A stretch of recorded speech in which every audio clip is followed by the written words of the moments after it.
Okay, so moving on, we're going to be talking about communication, and the bare minimum, the basic communication you can give in any sexual activity is consent, knowing that you and whatever individuals are involved in it are consenting and want to be a part of the sexual activity.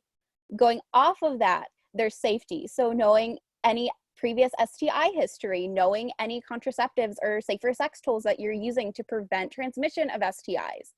And then also combining both of these, consent and safety are also incredibly important if you're engaging in any type of kinky sex, BDSM, knowing that you're using safe measures, using safe words, and also making sure everyone's consenting to that type of sex.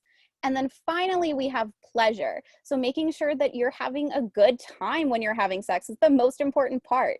And being able to communicate that, hey, it would feel so much better if you move a little to the right, or knowing like, this position's getting really uncomfy. Can we change it up a little bit? Being able to share that is incredibly important so you can have the most pleasurable experience.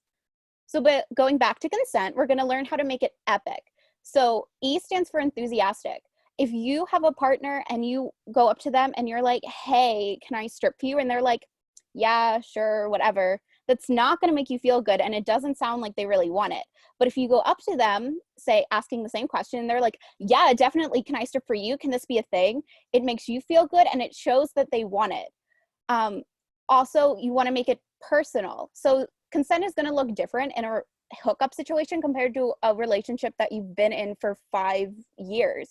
So in a hookup, it's going to be much more important to verbally share with your partner or partners, hey, I consent to this, let's do this. While in a long-term relationship, you might know the physical cues, the hip wiggle, the wink that shows you, hey, they're consenting to this.